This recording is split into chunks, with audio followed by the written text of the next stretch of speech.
welcome back to my channel. I'm Daisy. So, progress in the living room has been made. Before we get into the video, I wanted to say thank you so much because we hit 1K subscribers and I really am truly grateful. So thank you so much for that. In today's video, I wanted to talk to y'all about paint.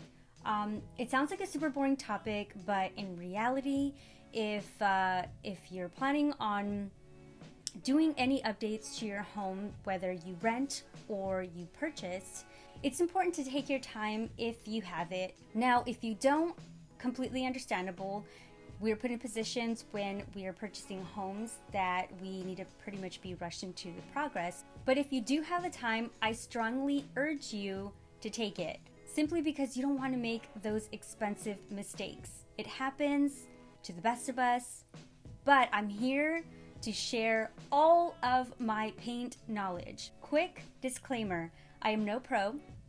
Everything that I share with you today is simply based on my personal experience, my mistakes, my wins, my serious fails, and pretty much everything else in between. So with that said, I wanted to share with you the progress of my living room. This is where my living room started. There was green walls. Although my favorite color, definitely not this shade.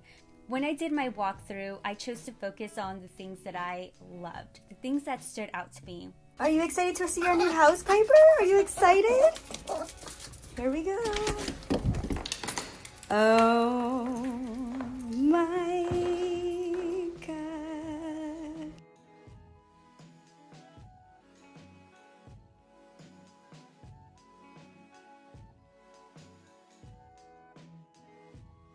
The main things that stood out to me were the hardwood floors. Hardwood floors throughout the entire first floor.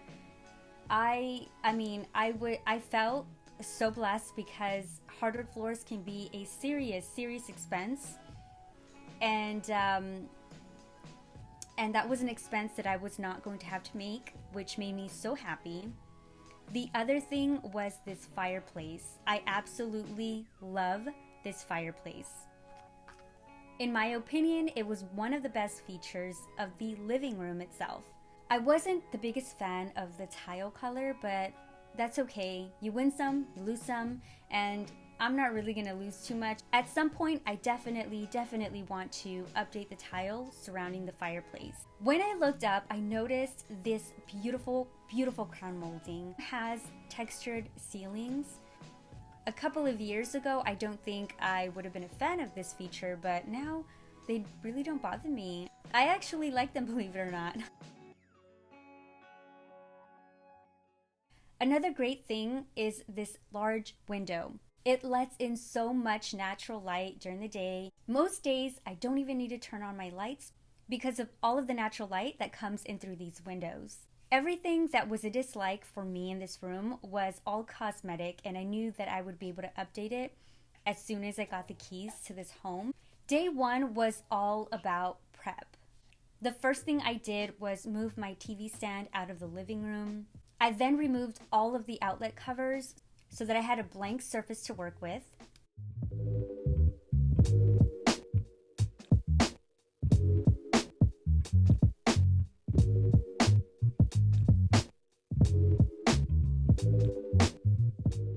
I took the time to remove the curtain hardware that was left behind.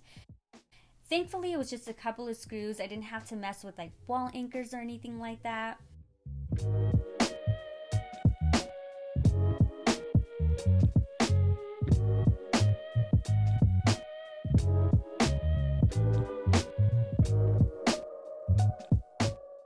The previous paint job wasn't the best.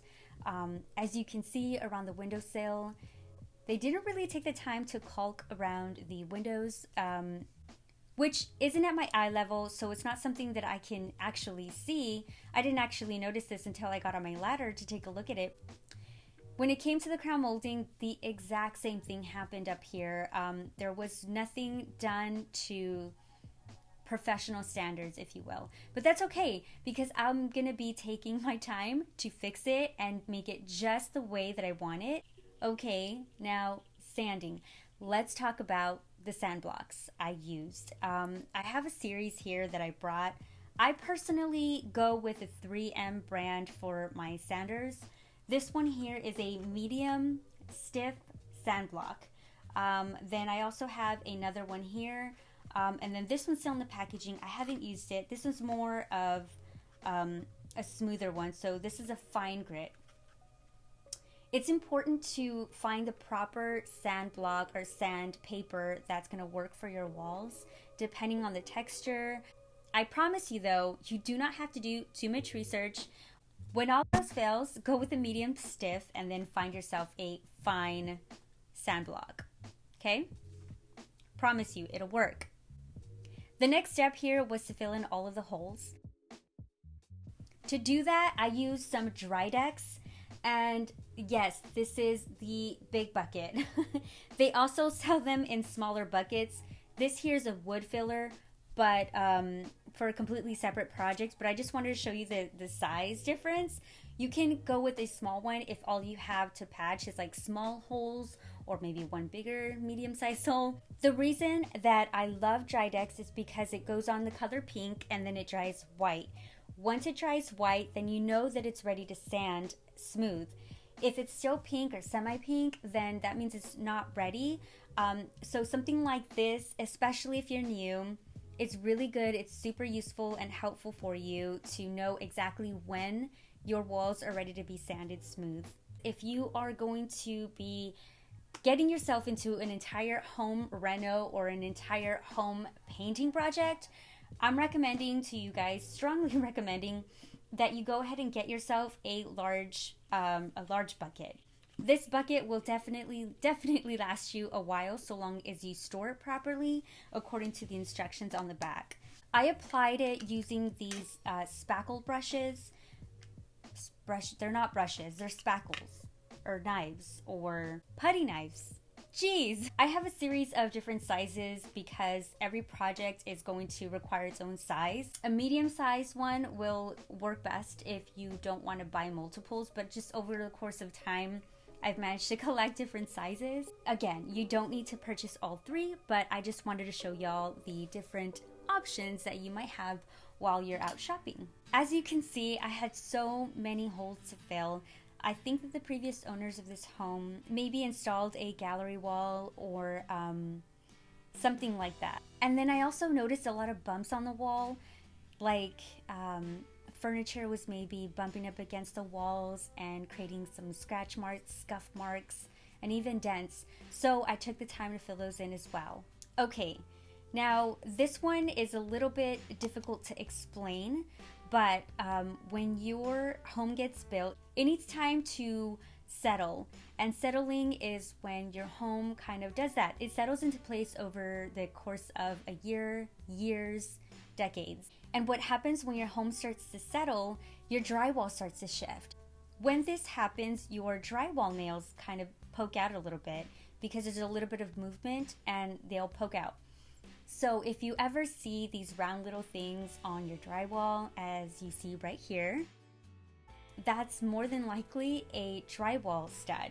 And it's a simple fix. All you gotta do is kind of hammer it into place like I'm doing here, and then use one of your putty knives to kind of scrape off the surface. Don't go overboard and force the drywall out of there. You're simply just kind of scraping off the top surface to get rid of any loose paint, so that you can prep it for some spackle so that you can sand the surface smooth again and get it ready for some paint.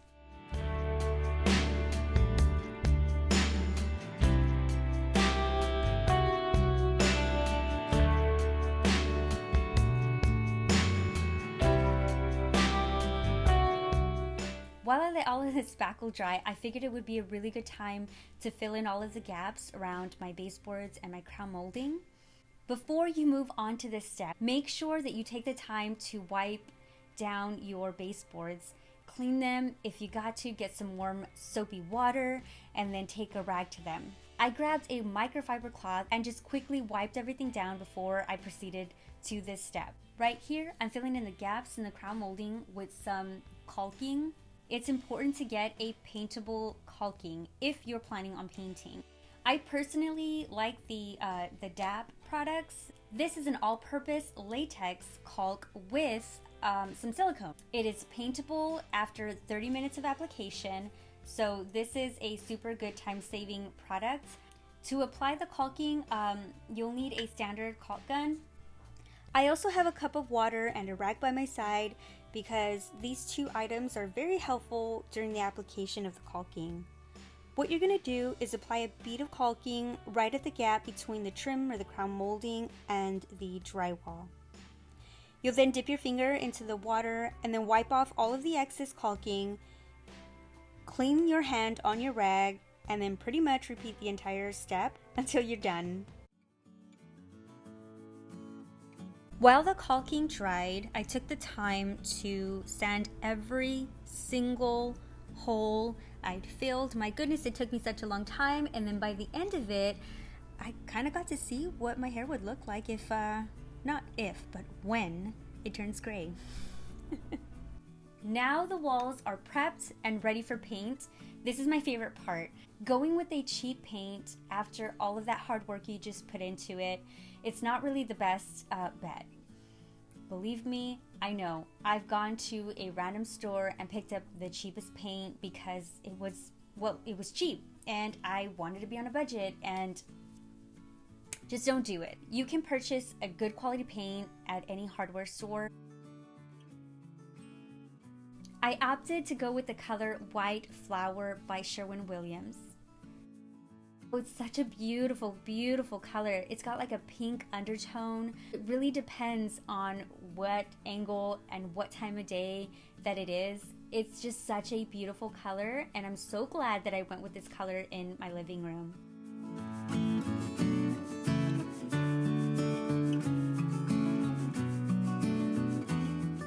If you're having difficulties picking a paint color, then your best bet is going to be to get a color sample.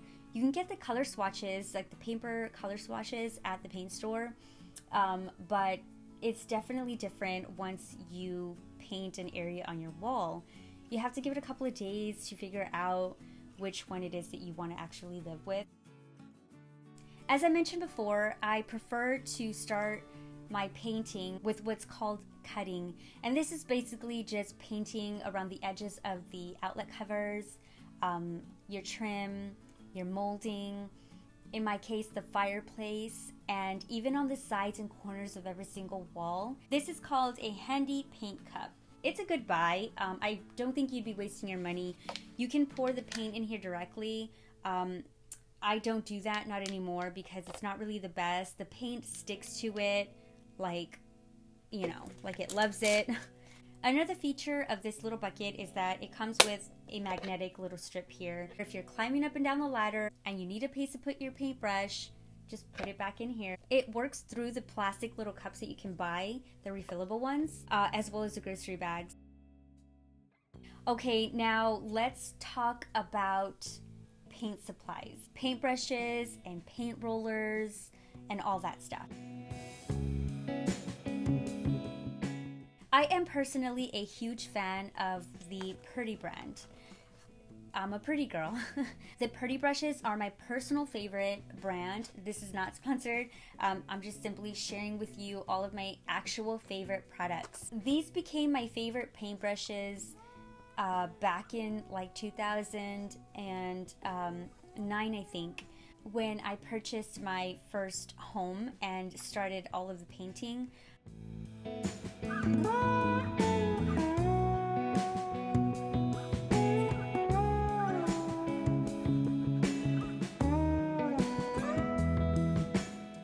These paintbrushes are handcrafted in the USA, and they come in a series of sizes. By the way, it also says the person who handcrafted it. This one was handcrafted by Cheryl, batch 138. Thank you, Cheryl. Each size has its own unique little feature as to why the size is the size. For instance, this one right here is a 1-inch paintbrush. Its small size helps get those tiny little crevices and is extremely helpful. So I recommend if you have little small spaces that you gotta paint, get yourself a 1-inch paint brush. This package is kind of filled with all the sizes that you need to start off. I primarily use these angled brushes. I personally like angled brushes because it kind of helps you get into the grooves, like right by the edge of where you need to paint. I filmed a close-up so that I can show you exactly how I paint around trim without getting paint onto the trim itself. First, I get a little bit of paint on my paintbrush on the back side, and I clean off the excess paint on the front side. And then I slowly brush in the paint, getting closer to the trim. Not too close because I don't want to get paint on the actual trim itself.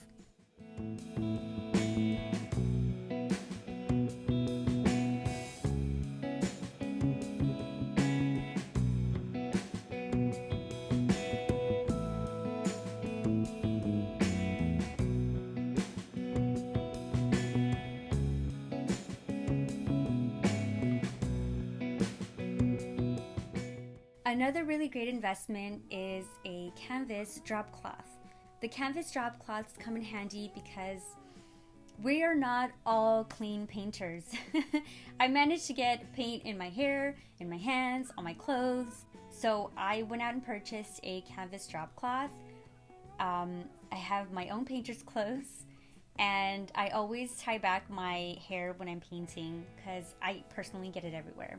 So this is not a necessary step, but it keeps from spilling paint on your floors. And you can get paint off of hardwood floors, but it's an actual pain to clean it up.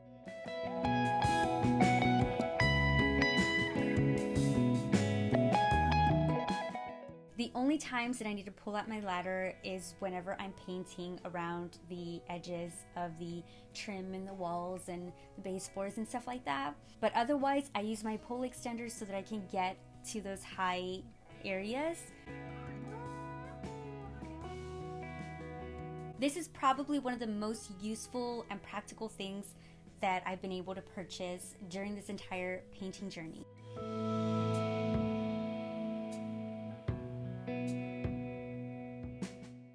I also use the Pretty White Dove rollers. I get the 3-pack. They also have like a 6 and 9-pack.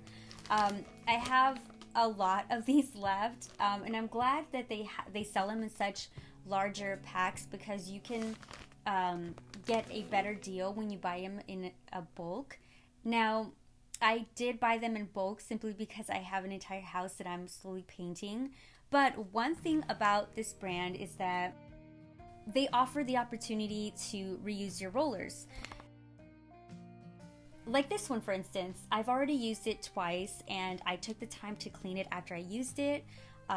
So I can probably get 1 or 2 more uses out of it before I have to toss it. I literally own all of the paint roller sizes. If you're done for the night and you still have more painting to do the next day, you have a couple of options. You can clean your brush. Pretty sells this product right here. It's to help clean the paint that's in between these little hair fibers. And the round part here helps you clean the paint rollers.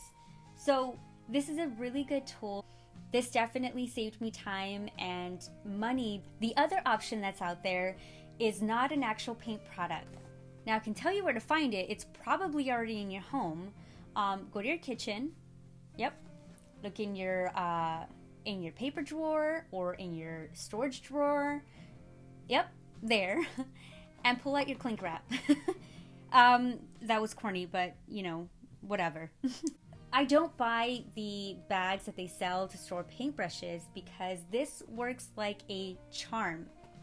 I wrap my paintbrush in this cling wrap. I make sure to get it all the way to the handle, and I make sure it's tightly secured. So long as you wrap it properly and make sure that air does not get through, you can reuse this for I think up to 2 weeks. Definitely my favorite paintbrush storing hack for sure. It doesn't just work for the paintbrushes, nay. It works for the paint rollers. For the smaller sized paint rollers, I use the cling wrap.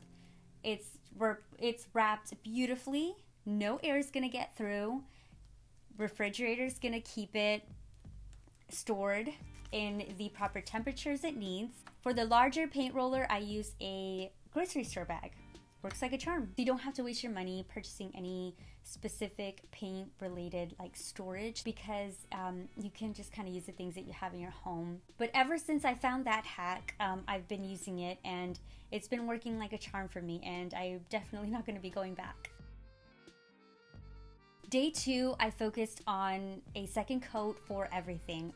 I did a second coat of my cutting, and then I did a second coat on the walls. On day 3, I focused on applying a third coat of paint. The green was stubborn, so I had to add 3 coats. That's fine. It looks beautiful. Totally worth it.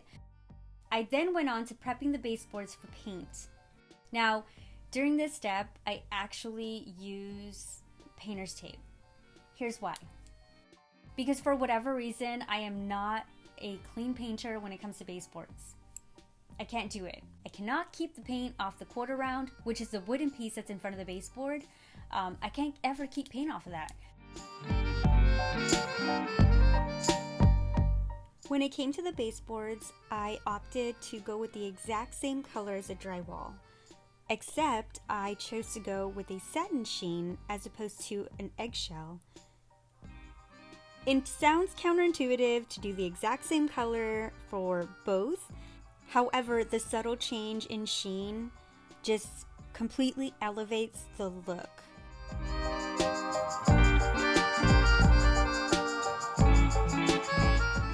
On day 4, I moved on to prepping the crown molding for some paint.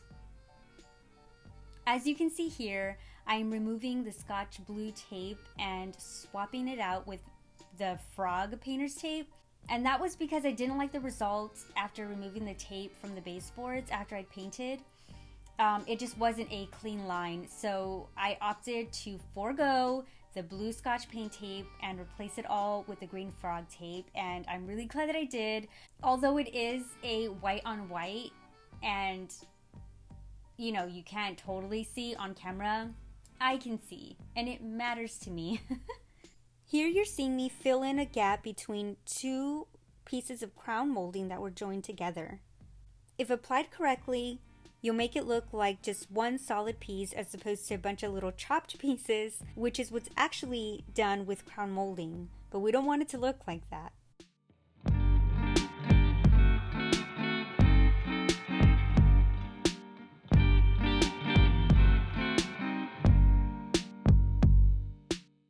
I went ahead and took the time to fill in all of the gaps around my window. And as you can see right here, there is a plain as day difference in quality. Seriously.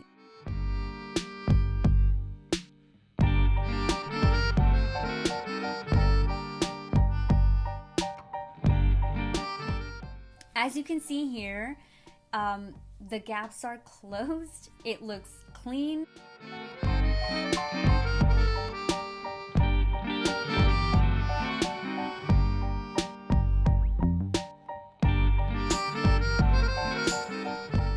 Finally, the painter's tape was ready to be removed, so I did that.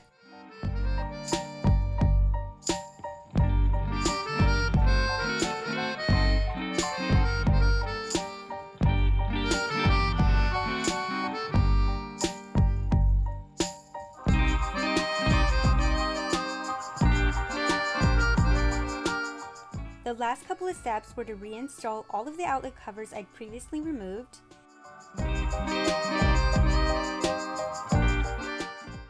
Then I swept these floors because they got pretty messy in here as I was working. Okay, there's no furniture in here and I'm already excited. The before was just so green. It was so green.